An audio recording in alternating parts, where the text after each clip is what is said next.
Kaki captive facility. This is the main one of the main buildings up here is where all eggs come in. They're hatched, raised here, and then transferred down to some free flight cages once they're a certain age. So we'll show you those later as well. Boxes are made by Cargo Correctional Facilities, which is awesome, you know. They've got all the facilities here, so they made these for us. A whole bunch of new ones because we've got so many birds to release, we're running out of boxes. I think they're also going to be building a whole heap of new traps for us too, which is awesome. Okay. Oh yeah, and then you guys will need to change into black gum boots. Okay.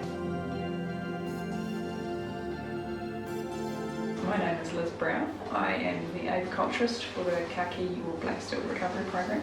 I've been doing this for the last 9 years, so we're coming up to my 10th breeding season. This is our incubation room, which is part of the Kaki captive breeding facility. So when they come here as eggs. They go through an incubation process, and then when they hatch as chicks, you might be handling how many, or? So at any one time we might have about 50 chicks that we're hand rearing at one time, and then once they're 35 days old, they'll move down to a flight aviary. So we try to be as hands off as possible because of course they're intended to be wild birds, so we really don't want them being accustomed to humans. So we're very cautious about how much we interact with them. But we do get to know them quite well because every morning we'll weigh them to check how their progress is going, and then there's a sort of an intensive process every morning of cleaning up after them because for a little bird they tend to make a lot of mess. So we have 3 aviaries, large flight aviaries, where birds are housed while they're sort of growing up before we release them. We've got the incubation room, and then we've got a brooder room, which is where we hand rear the chicks. Right here. So this is where the chicks are hand reared. What is that? It's a model mum or dad. They share the parenting duties equally. Yeah, so all of these are heat controlled as well. So when the chicks first hatch, they can't thermoregulate for themselves. So mum or dad would be brooding them every time they got cold. So these run off the thermostat. So when they come down, it'll be about 30 to 35 degrees inside the box, and then we'll start to slowly lower the temperature down. So by the time they're about 21 days old, everything's down at 20 degrees and they're just go. They've got access to outside, so if you pull the pulleys, they can go outside. So from about a week old, we'll start letting them outside when it's warm enough for them to go. If it starts to get cold, we'll have to bring them back in. But from day 21, we leave the door open overnight so they can come and go. And by day 30, they get shut outside and they have to harden up. And at day 35, they'll go down to a flight aviary, so no more inside after that. Tough love. Yeah, I'll show you something neat with these as well. They have another purpose. When we are going to handle the chicks, we've played the alarm call. When they hear that, they drop, and they do that on a look like a stone so you can't see them. So we want to encourage them to keep those kind of behaviours and pass them on to their own offspring. So they know when they hear that they should Something's dangerous is coming. And so we use that so that they know that we're not their friends, we're dangerous. You can't see much, so there's one, this is a aviary, and there's another one over in the back, and you just see it through the mist there? Oh yeah, you can. It's a wooden structure, so that was the same as this one here. And over in the gloom way over there, there's another one, you'll see there. It's kind of the same sort of, it's a steel structure as well. Pretty much nuclear bomb proof in terms of engineering, so no snow's going to knock that over. We will catch the bird wherever we manage to find it. We don't catch them when they're flying, and we don't catch them when they're in the water.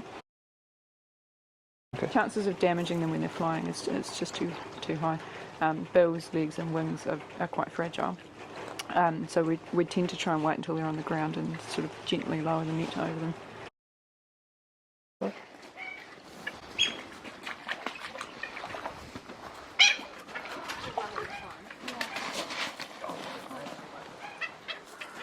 A lot of the information is sort of like, it talks about Kaki being a taonga and how what the unique and special characteristics. Yeah. You would say like after 9 years working with these birds, like what things That's always a really hard question, and of course I'm slightly biased because it's sort of been my life for the last 9 years. But the things that I really appreciate about them are just how hardy and tough they are.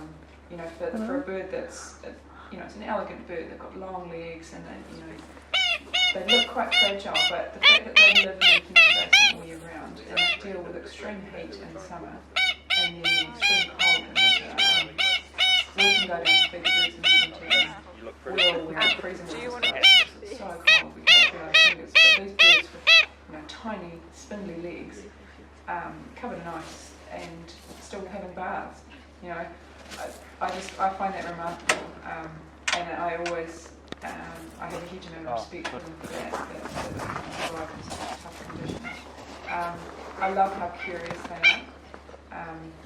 It's always really interesting to watch them see new things for the first time and just see that natural curiosity.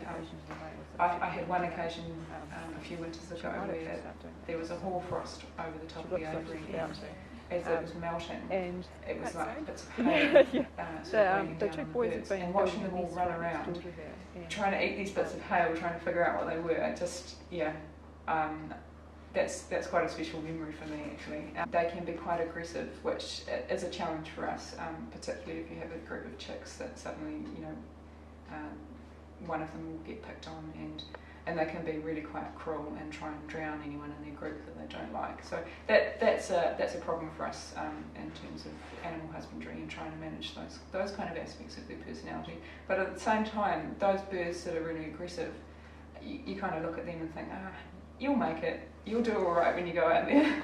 So we've been working quite closely with our geneticists at Canterbury University, and they've come up with pairing recommendations based on how closely related these guys are. So the bird in the middle is the female, and then the other two are both males who are suitable to pair with her. Because genetics says that they should be a good match, doesn't necessarily mean that they're going to like each other.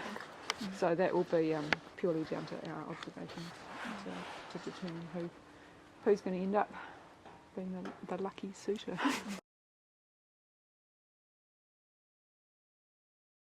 Into another aviary that's a bit bigger.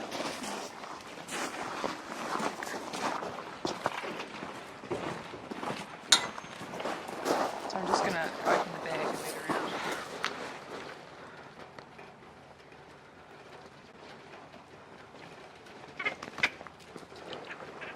Do you feel kind of concerned when they go out there, or are you just happy to see them out in the wild? And it's always a little bit bittersweet because we know that there's a number of them that aren't going to make it.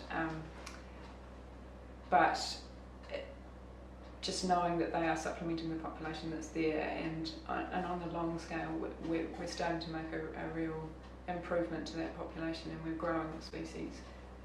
Having come from a really low point of, I think it was 23 birds in the early 80s, and now at 136 was our last count for wild adults. That feels good, yeah.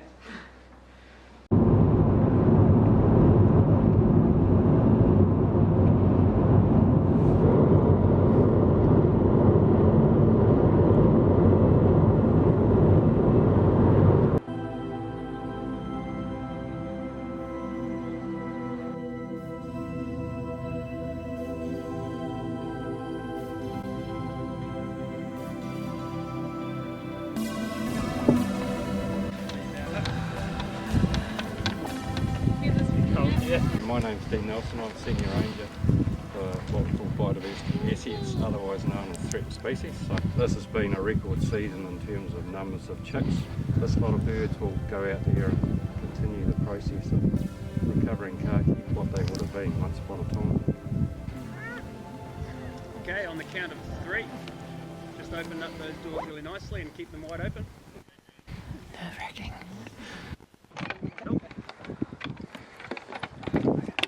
Is everyone happy with that?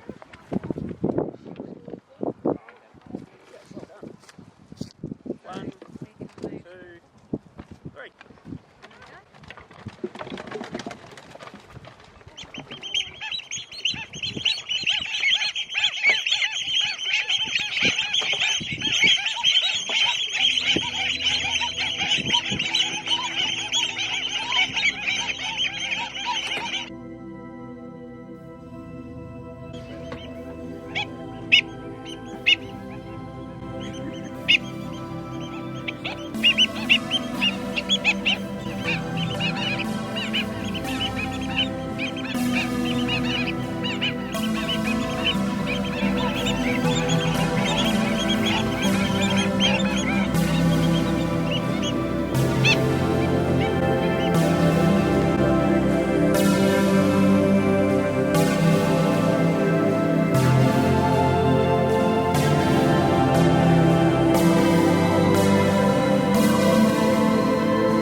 Supposed to be natural.